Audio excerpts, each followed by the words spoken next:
I'll end by saying this.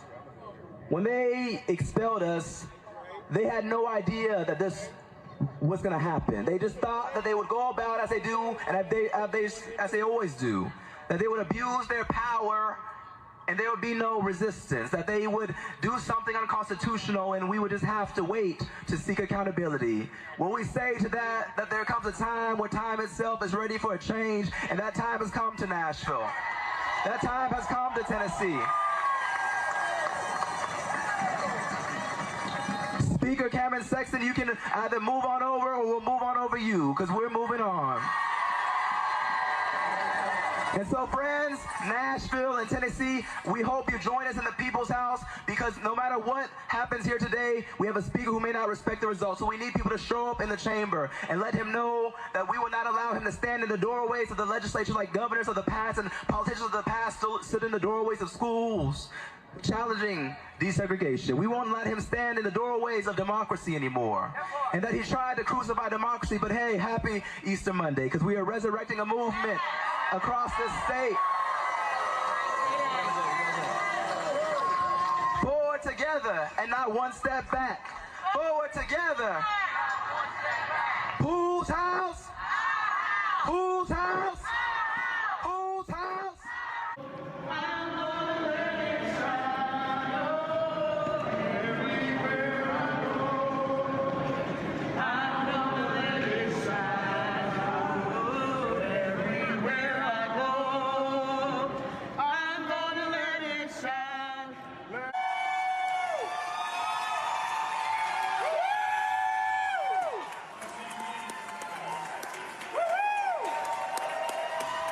The Republican-led supermajority of the Tennessee General Assembly sought to have a political lynching of 3 of its members because we spoke out of turn against the status quo of the government after the tragic deaths of 6 people in the shooting at the Covenant School in Nashville.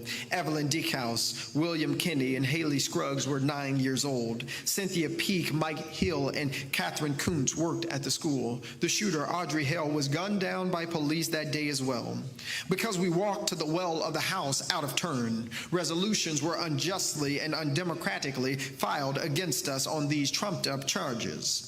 Because we spoke out against the empire, against those in positions of power without God power or people power, because we spoke out against the empire of the NRA and the gun lobbyists because we demanded an end to gun violence and an end to the proliferation of weapons on our streets and an end to the funerals we attend day after day and week after week and month after month and year after year. Because we did that, the Republican-led General Assembly, with the support of folks even in this district like Mark White from our own community, thought it better to get rid of our Democratic representation in District 86 than to actually solve the problem.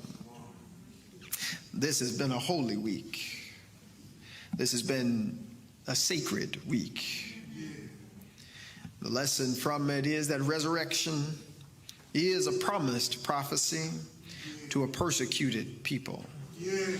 55 years ago this week, Reverend Dr. Martin Luther King Jr. was killed by gun violence.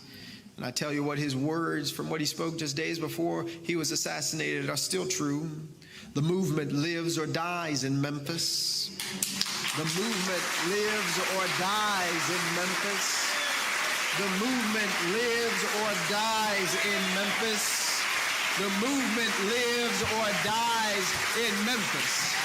The movement lives or dies in Memphis. The movement for justice lives or dies in Memphis. The movement for democracy lives or dies in Memphis. The movement to end gun violence lives or dies in Memphis.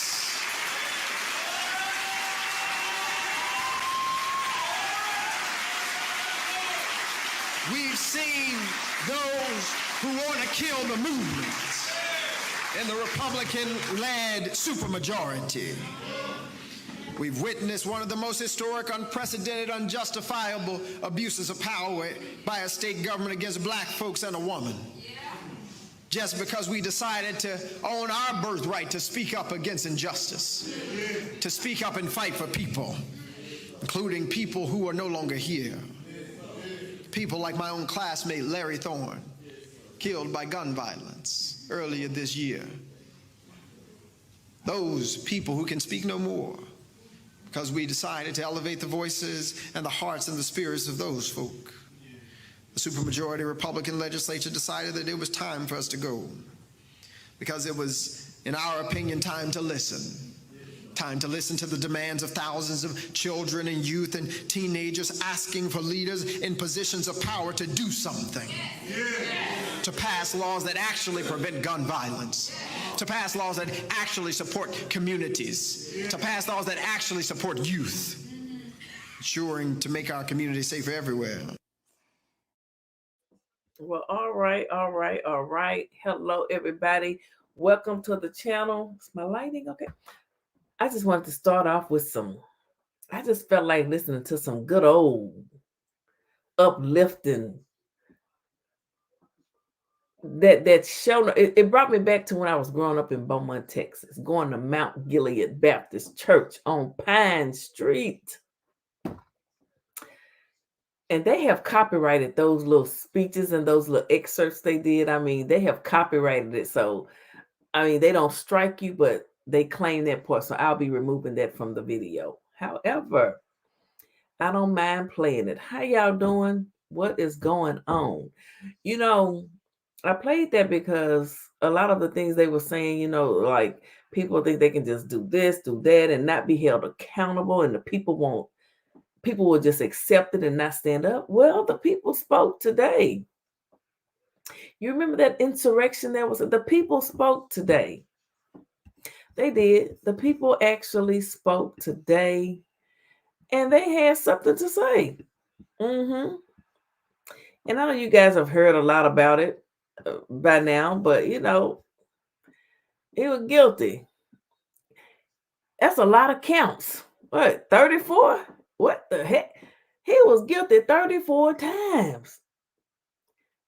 It wasn't no guilties or no verdicts. It was all guilty. Guilty. Like that man said, guilty, guilty, guilty.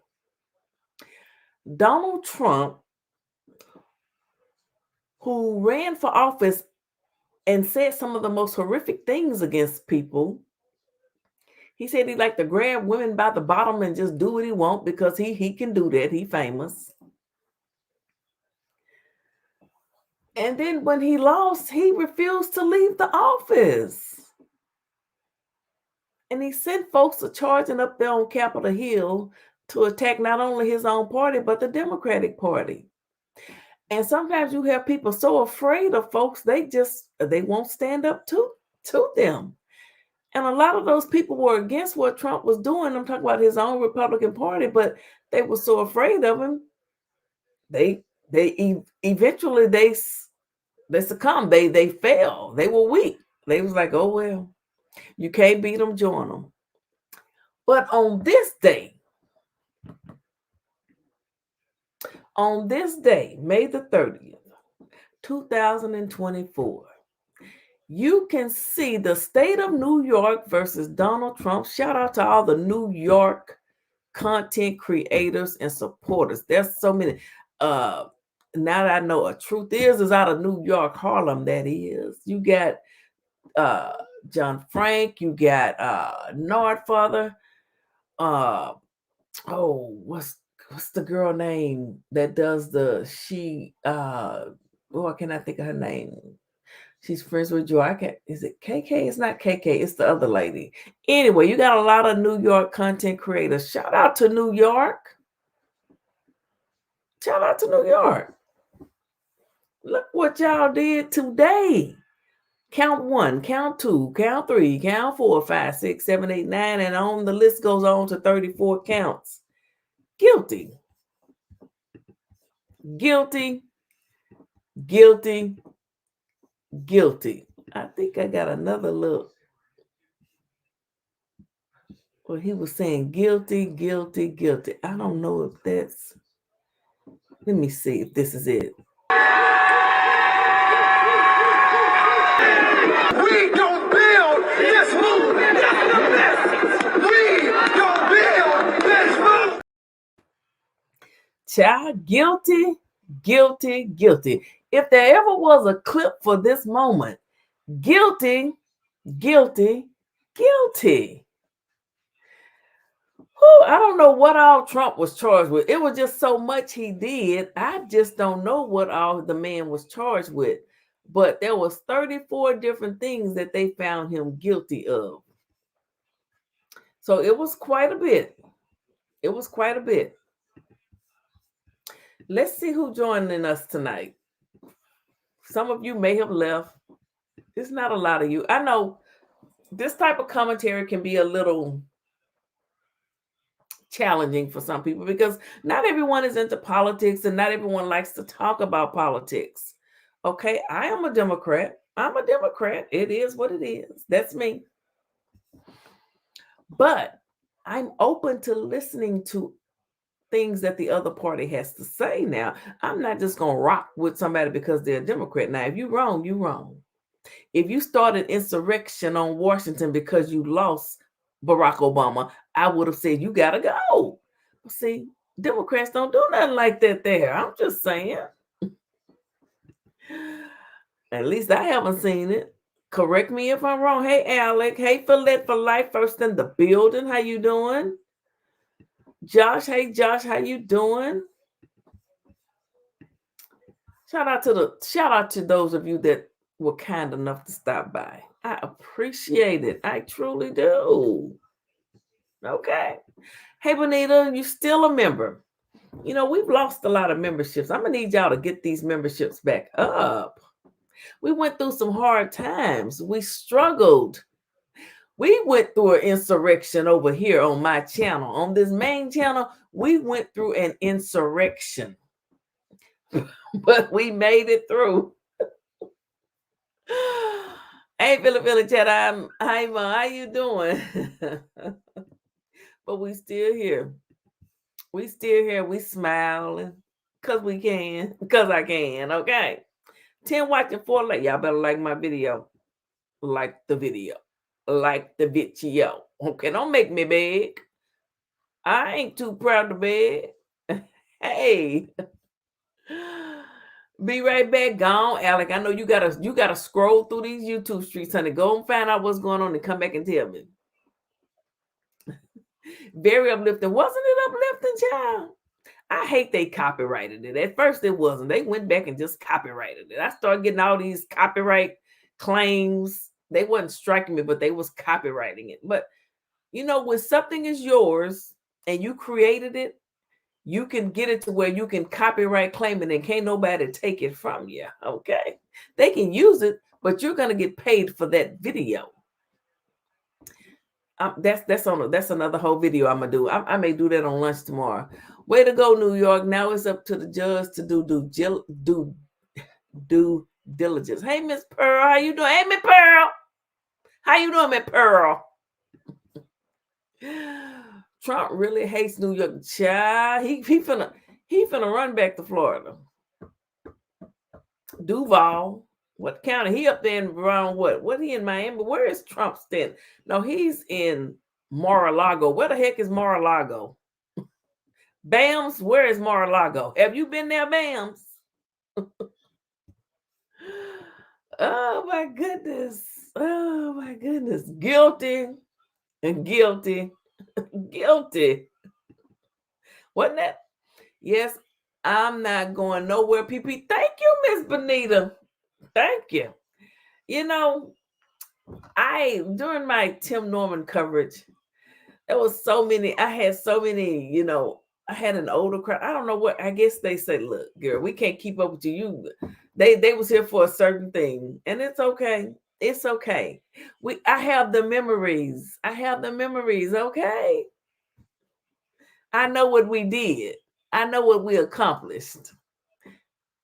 I know what I accomplished over here with the help of you all. Wasn't it wonderful?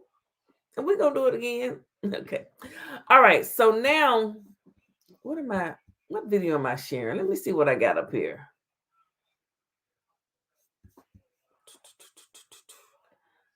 Oh. Let me let y'all watch this. Let me let y'all watch this here. Robert De Niro has something to say. A stunning special guest appearance at the Trump trial. Robert De Niro showed up, sparking chaos. Why come down? Why come down is a good question. I had to come down.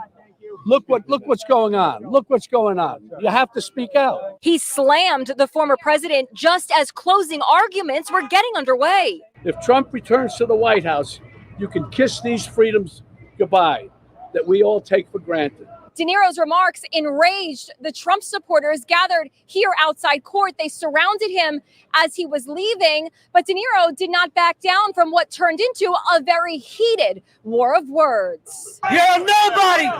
You're trash! You think by yelling and intimidating, you're not going to intimidate. That's what Trump does to Trump. Intimidate. We are going to fight back. You're washed up. We're trying to do it. We're trying to be gentlemen in this world. The Democrats. You are gangsters. You are gangsters. Meanwhile, the Trump family showed up in force today, with Tiffany Trump joining Don Jr., Eric, and Eric's wife, Laura. Tiffany flashed a smile at Dad as he led everyone into the courtroom, where they sat right behind him in the front row. The defense team's closing argument came first, with Trump's attorney blasting the prosecution's star witness, Michael Cohen. He's literally like the MVP of liars, Todd Blanche told the jury. Cohen lied to you. Michael Cohen is the GOAT, Blanche said, the greatest liar of all time. I think Todd Blanche did a better job today in the closing argument than he's done the entire time. He was very organized. Everything was sequential. His main theme was Michael Cohen is a liar. You cannot believe him. And I think the jury really was listening. After lunch, it was the prosecutor's turn. He reminded the jurors that the trial isn't about Michael Cohen, it's about Donald Trump. He said Trump chose Cohen to be his fixer because he was a good liar. He was willing to lie and cheat on Mr. Trump's behalf. Well, we know that did not work. Ooh, wait a minute. We know that did not work. It did not work. You know what? Let me see here. If I put up, oh, well, that's the only background I got. No, where's the background?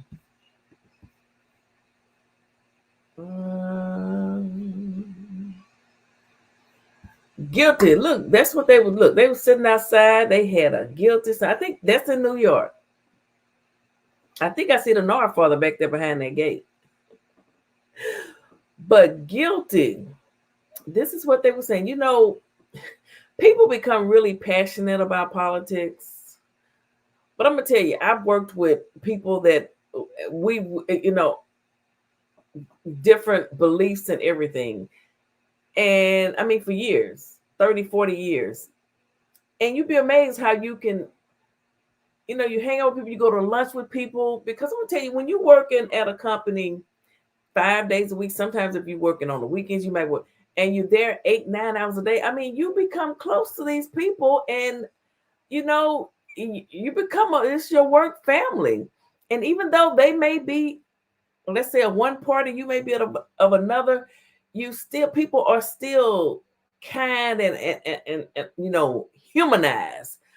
But what Trump did and what we saw, I mean, I'm just going back from the past, what we saw, he just could not handle, not everyone can take losing.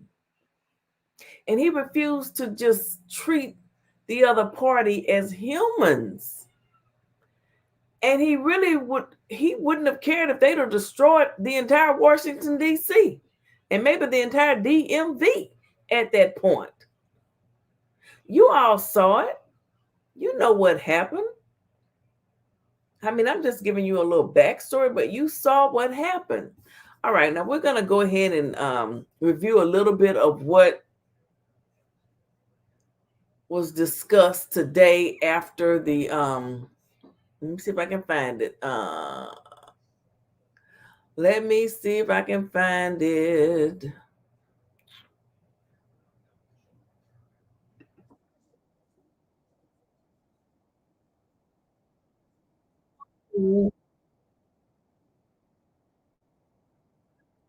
Oh, yeah. Oh, that's for another video. We're going to get back to that one. We're going to get back to Marjorie Taylor Greene, who's a Trump supporter. Hold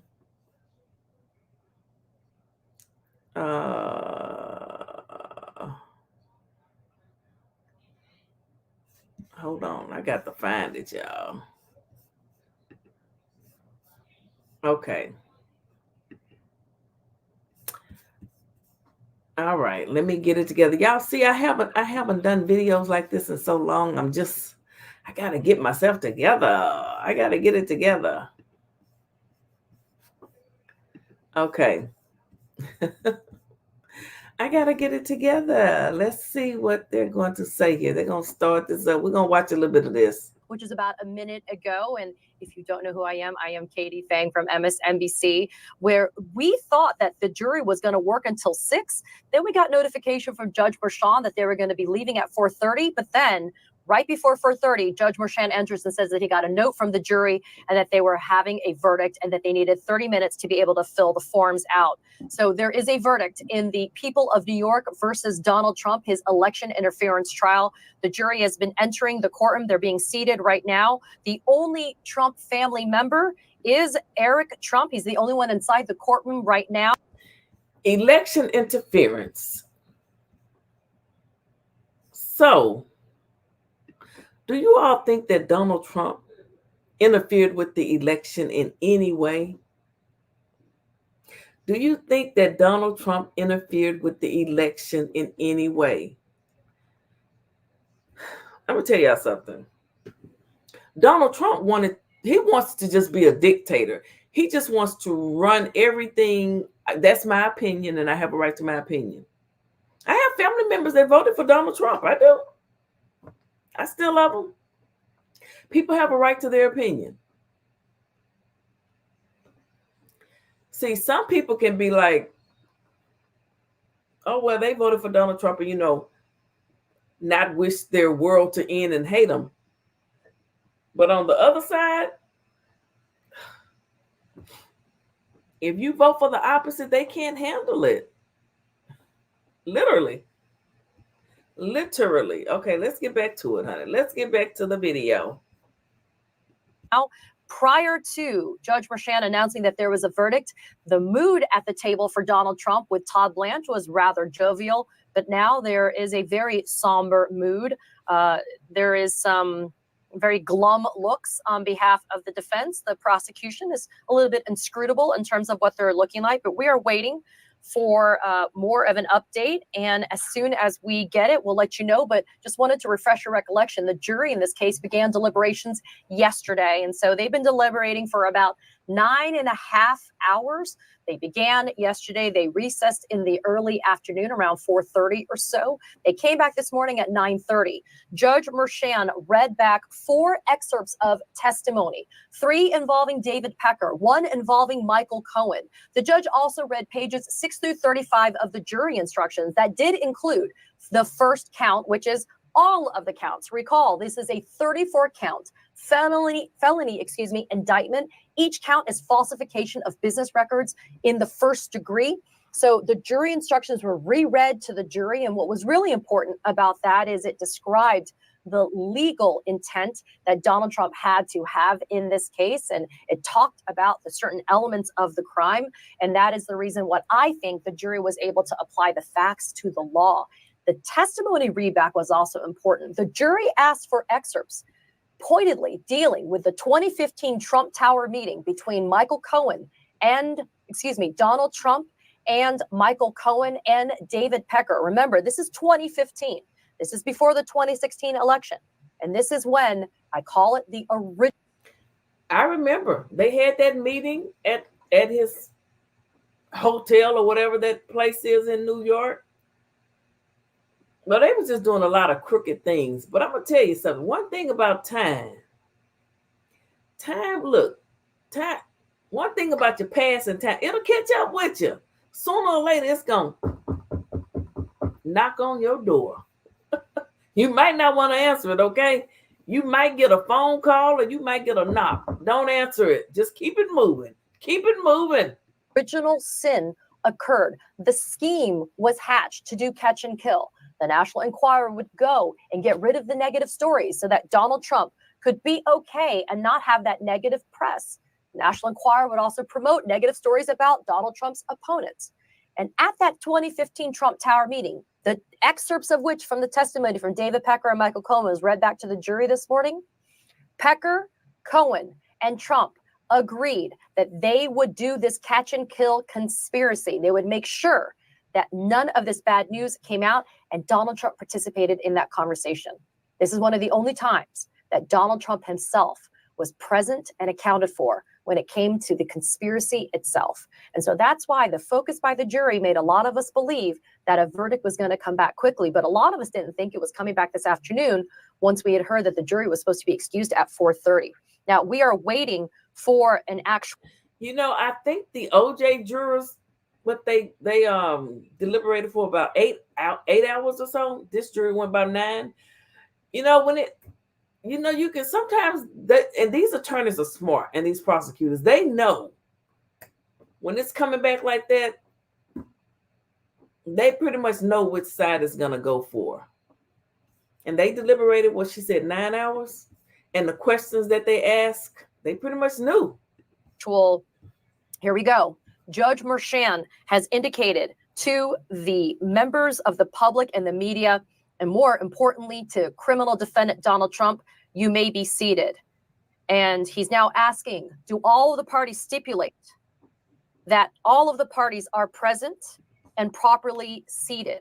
So what she's doing, since we can't see in there like we could with OJ, she's able to tell us exactly what's going on. I know we already know, but hey, we're reviewing it. We're living it again. Okay, we're reliving this historical moment of a president.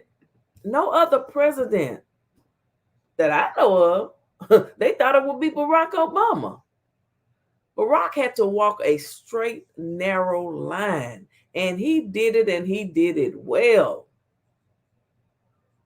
Can you imagine not having to get in trouble for 8 years?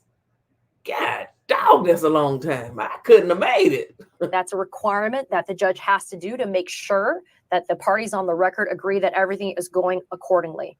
Both sides announced, yes, they are in agreement. Judge Merchan has now looking to the jury.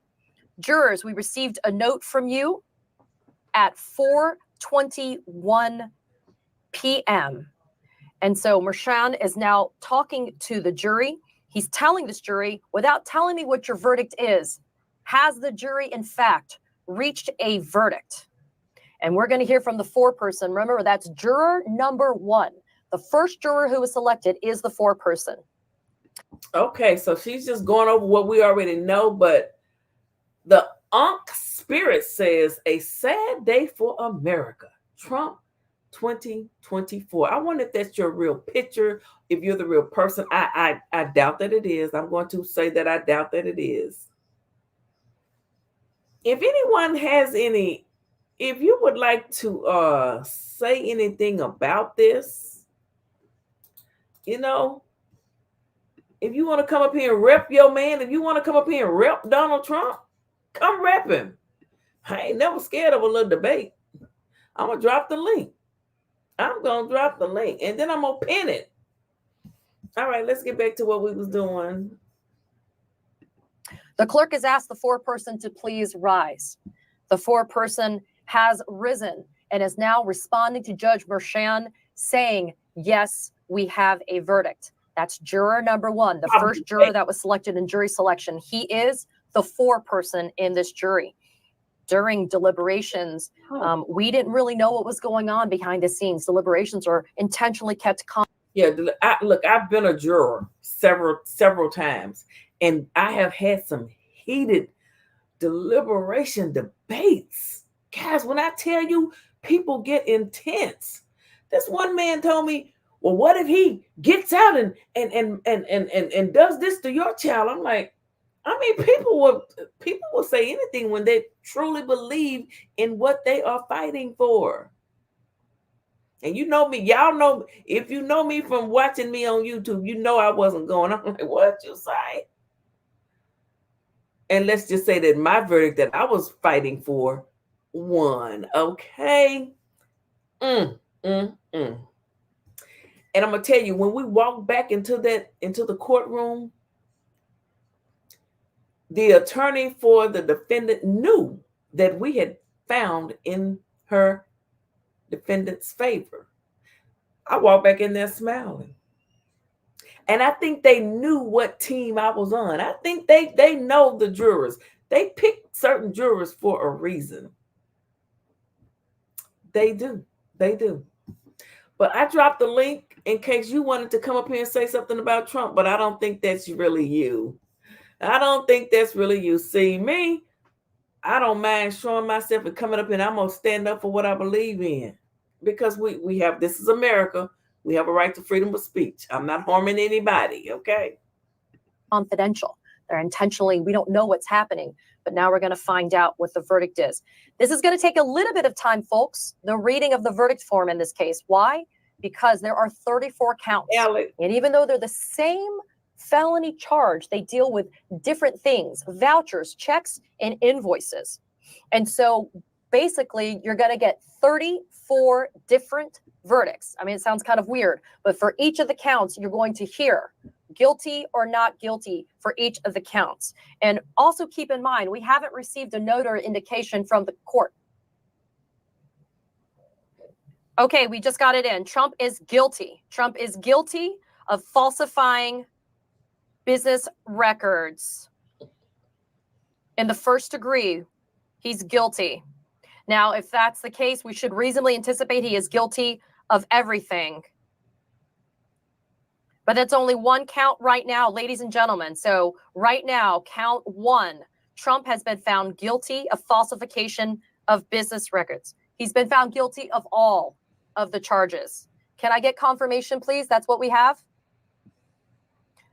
Donald Trump has been found guilty of 34 felony counts of falsification of business records.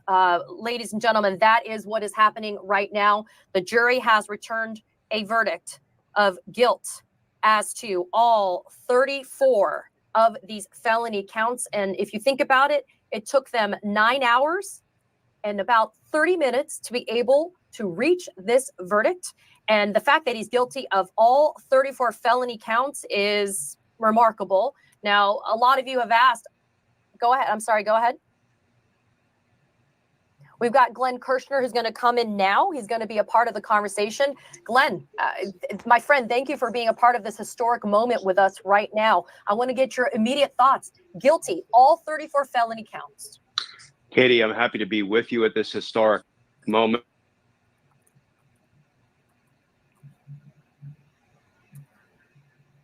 The American people will finally be able to see that we are able to hold some of the most powerful, high-profile, influential people accountable for their crimes in the United States of America, which I tell you, as a former career prosecutor, I dedicated 30 years of my professional life to holding folk accountable for their crimes while all the same time protecting the rights of the defendant. Donald Trump has had his rights protected. He has had due process and then some. Indeed, I would say he enjoyed perks and benefits as a criminal defendant that no other criminal defendant has ever enjoyed. And yet 12 people, jurors of his peers in that New York courtroom, have held him accountable. And, you know, let me say this. Everyone deserves a right to a fair trial. I mean, this is America. We live in a free country, and everyone, no matter what the crime they've committed, they deserve a right to a fair trial. Now, I know people may be like, but everyone deserves a right to a fair trial. He received his fair trial, and a jury of his peers, his fellow New Yorkers that he has since ran from. You know, New York is so liberal. I didn't know if they would do it. I just didn't know if they would do it, people. New York is a multicultural, it's so many different races and cultures in New York. I mean, just coming together. I mean, you got Chinatown, you got Koreatown, you got everything in New York. You got Africa, you got Jamaica, you have everything in New York you could ever want. Any type of food you could want to eat, it is in New York. And I just didn't know if they would be able to do it. Let me say this to New York. New York, I am proud of you. I didn't know if you would be able to do it, New York. Because he's a New Yorker, his dad is a New Yorker, you know, all of his money was pretty much made in New York. I didn't know if New York would stand up and do the right thing. New York, big city. New York ain't always what it seems. You did the right thing. You did. You found him guilty. Guilty, guilty, guilty. All right, let's get back to watching a little bit more of this. For some of the crimes he committed, 34 felony crimes. And let's never forget, this is not a hush money case. This is a falsifying business records case for Donald Trump, who wanted to gain unfair advantage in the 2016 presidential election. You know, Katie, in my experience, a quick verdict is generally a guilty verdict. And that proved to be true today. This is Did y'all hear him? Now that's a professional. A quick verdict is usually a guilty verdict. Remember that a quick verdict is normally a guilty verdict. O.J. Simpson, 8 hours. Donald Trump, 9 hours. After O.J. Simpson, after all of that testimony they did, and it just took them 8 hours, his attorneys knew he was going to be not guilty. Donald Trump, this was what, about 5 weeks? And they was trying to say, oh, Michael Cohen is a liar. Well, Michael Cohen didn't lie on you, sir. A quick, instantaneous verdict is normally a guilty verdict. Remember that. I don't know how many of you are really into politics, but I'm a political junkie. I love politics. I do. But a quick verdict is usually a guilty verdict. Okay? Historic piece of accountability that I think the American public should celebrate, because the rule of law held, and there were moments we weren't sure the rule of law would hold. Yeah, Glenn, 1 second. I'm getting some updates right now. What's going on?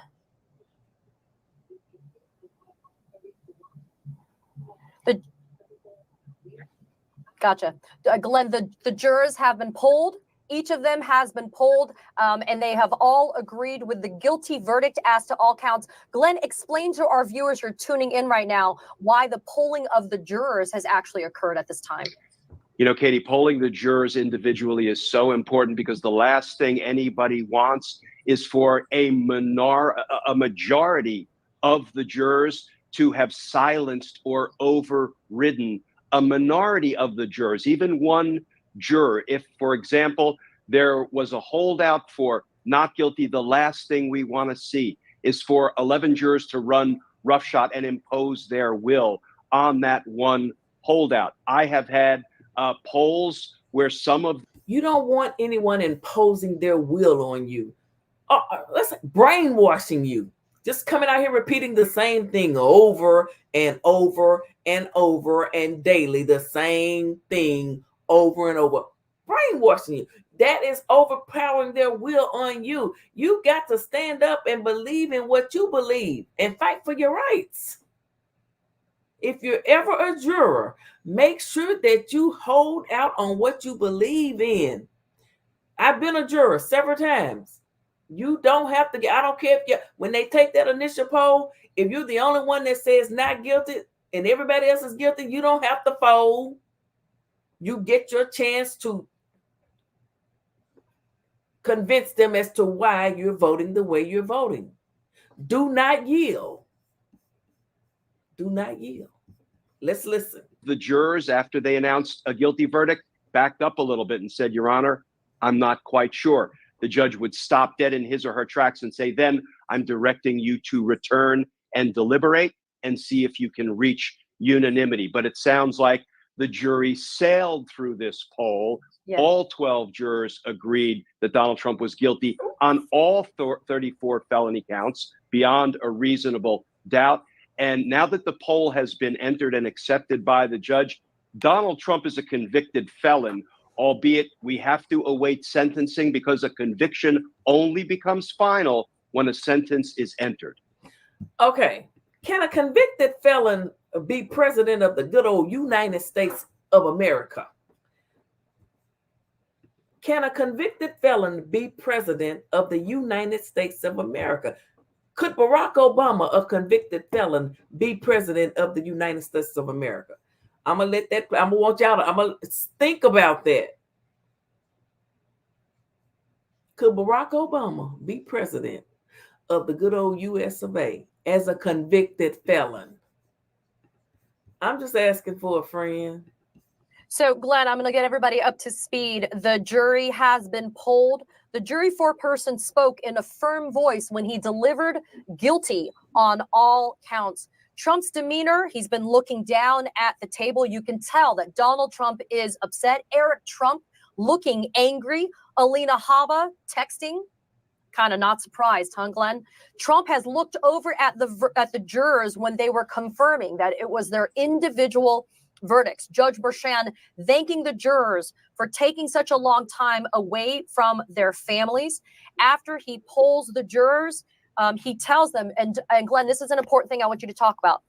Mershon tells the jurors, I want you to know the admonitions I gave you throughout the case no longer applies, talking about how you cannot talk about this case with your friends or family or with anybody. Mershon saying, you are now free to talk about this case. The choice is yours.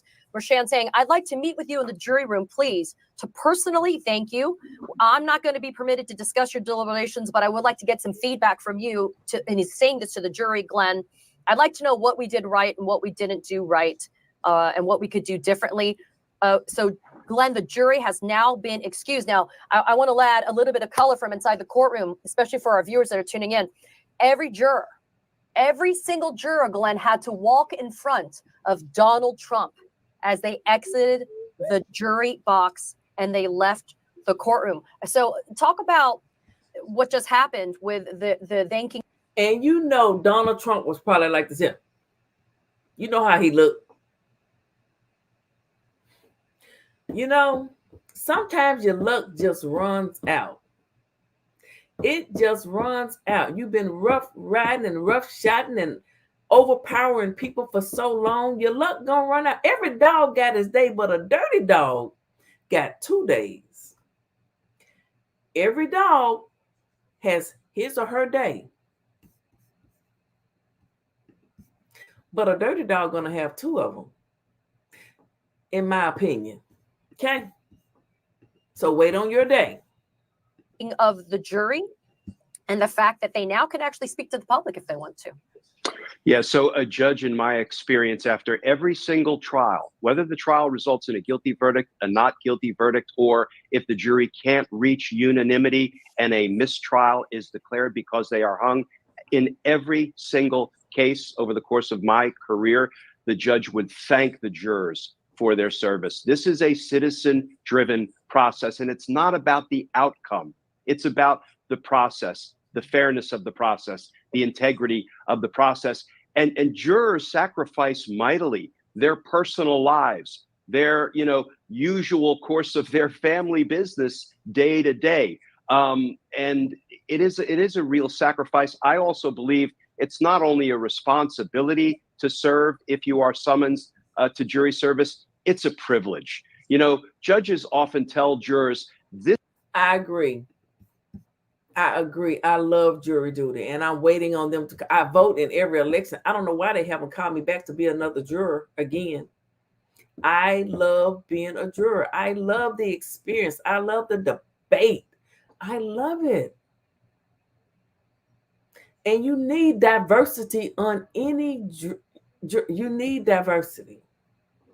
So if any of you ever get that, don't be like, I don't want to go. Don't go in there and try to be like, I'm going to be sick. I need to be excused. Don't get excused. Do your duty. Do your duty.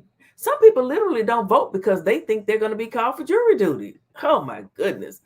And for the people that say, I ain't voting, it ain't going to matter no way, don't do that. Do you know how many people fought in the streets for your right to vote? And we got Juneteenth coming up on us. Come on, people. This is my passion. Now, this is what I truly love doing. This decision is far too important, far too consequential to leave to a bunch of government functionaries. That's why we entrust you, the citizens from the community in which the crime was allegedly committed, to decide the fate of one of your fellow community members. And Glenn, I'm going to cut you off, Glenn, because I want you to talk about this. Right now, the jury's been gone. The jury left the courtroom.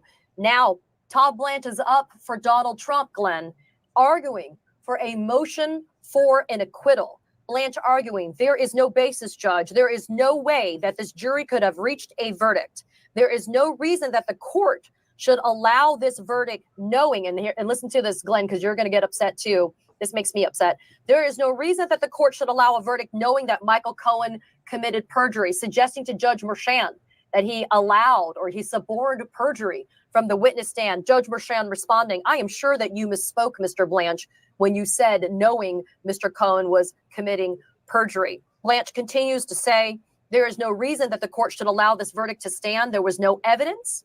There was no evidence that would support this verdict. Mr. Steinglass, the prosecution, saying, we, of course, disagree with Mr. Blanche's. Now, No evidence to support. Come on. We all know about Stormy Daniels. We saw the check. He signed the check. Come on. Hey, June. Hey,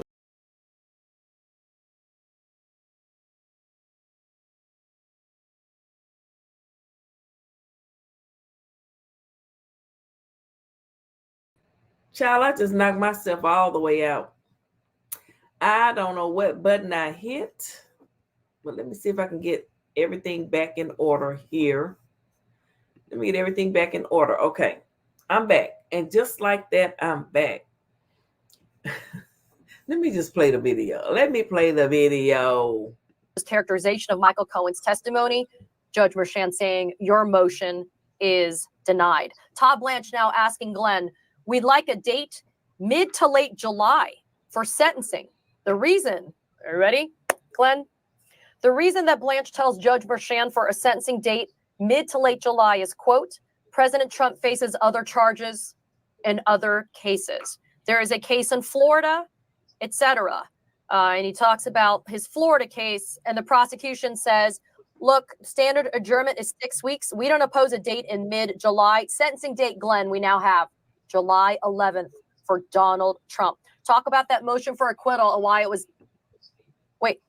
Trump is apparently not moving at all, just sitting there and just staring forward. Yeah, Glenn.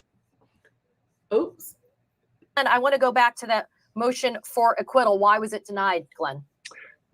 Because there was no basis for it. You know, a jury just. And after that, they say Trump just sat and looked. He really didn't think. He thought he was above the law. That is what you call.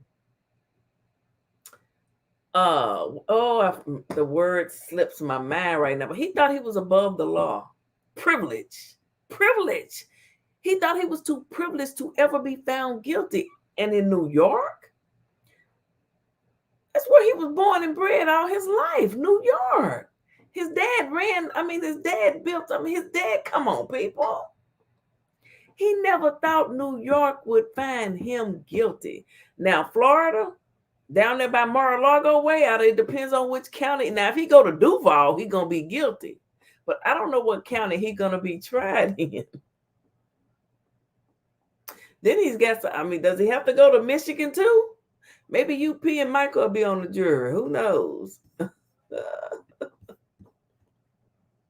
Entered their verdict after sitting through a several-week-long trial, deliberating for a couple of days. They reached a decision that, Katie, I think you and I agree, was based on the evidence that was presented during the course of the trial. And you know, this is a motion that the defense is entitled to make, a motion for a dismissal, notwithstanding the verdict.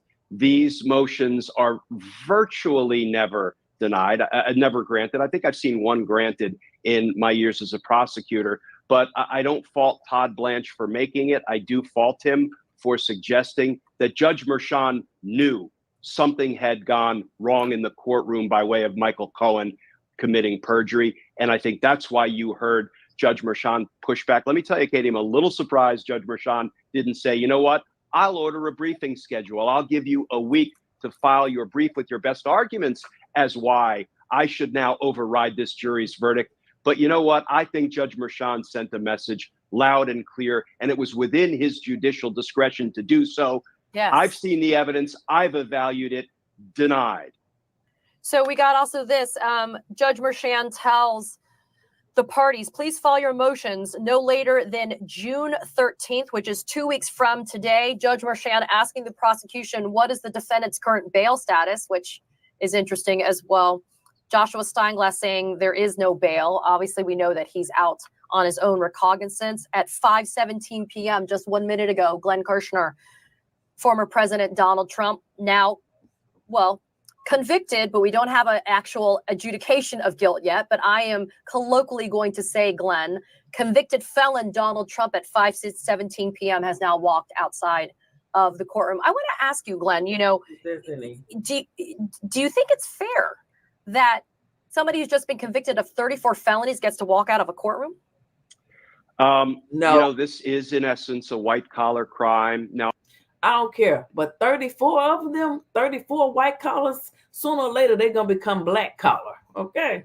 I have railed my whole career against white collar criminals being treated unduly leniently as compared to, the folks who are snatching purses or selling rocks of crack, who have no means, no influence, and are unable to hire their own lawyers. We seem to treat them a whole lot more harshly. And I would argue that the white collar criminals, somebody like Donald Trump, who, let's face it, his 34 felonies did extreme damage to large swaths of the American population because he was trying to stack the deck criminally in his favor in a presidential election. I'm not surprised at all that he will be on release pending sentencing. But now I think we have to look to the other jurisdictions where Donald Trump is on pretrial release. And Katie, we're going to have to focus at some point on the fact that Donald Trump committed the crime 10 times over of criminal contempt of court beyond a reasonable doubt. Judge Merchan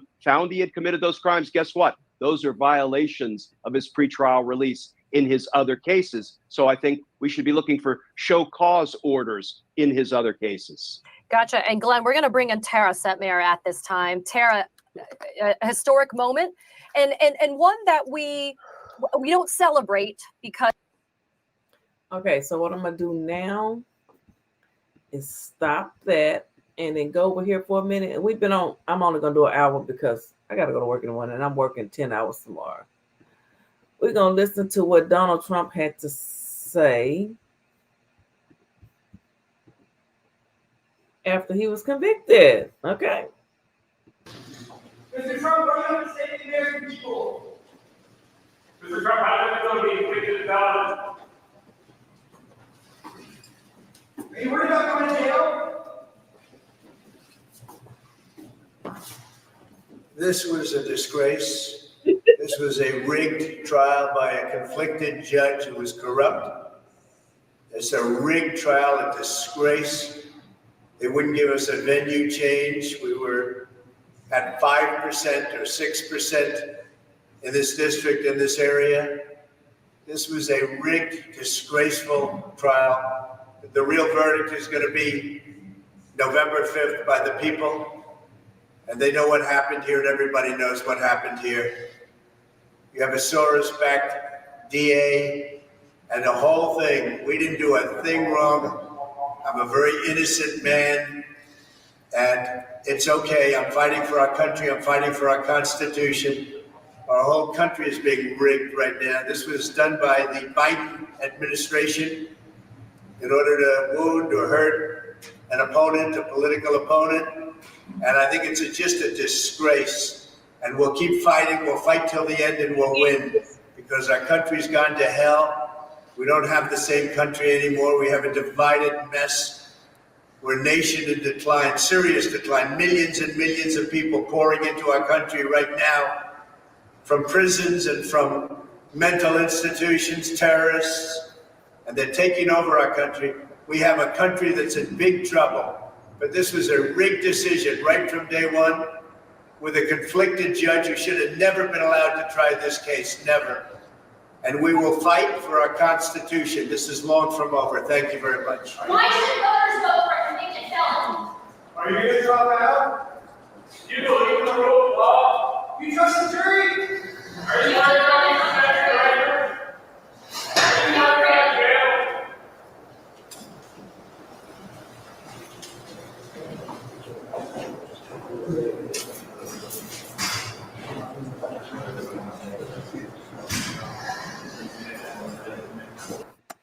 Trump was pissed. Trump was pissed, people. Yes, he was pissed. Yes, he sounds defeated. Gears, shout out to Gears. Welcome, Gears. Thanks for stopping by. Yes. I guess they stole the trial from him. First the election, now the trial. I guess so. He gonna do an insurrection on the courthouse. Oh my goodness. Okay, y'all. I'm only gonna do an hour tonight. Trump was found guilty. Oh, I wanted to show y'all something. Oh, what is it that I was gonna show y'all? Dang it. My commentary skills are just, I've got to get back into it. A for life. Yeah. Oh, I wanted to close out with something and now I can't not remember what it was. Give me a minute to find what I wanted to play, y'all. It wasn't this, but I'll play it anyway. What's good, PP? I see you out there. Okay, but I'm gonna play this. I'll be right back, guys. I'll be right back. I find it, guys, and I'm tired. I worked 10 hours a day. I'm gonna get my butt off of here. You guys have a wonderful night. Thank you all for stopping by. I appreciate everyone that came through here and said hello. And if you catch the replay, please like the video, thumbs up the live. Okay, thumbs it up, hit the like button, and leave me a comment. All right. Tell me what you think about Trump being found guilty. Did he deserve it? Do you think he's guilty of all 34 counts? Where's that picture at? 30, that's a lot of counts. That's a whole lot of counts. You know that? And I can't even find the picture. Got it. Oh, here it is. 34 counts, y'all. You gonna watch what you missed? Thank you, Gears. I sure appreciate it. I need a little help over here. All right, y'all. I see y'all later. Thank y'all once again. Bye.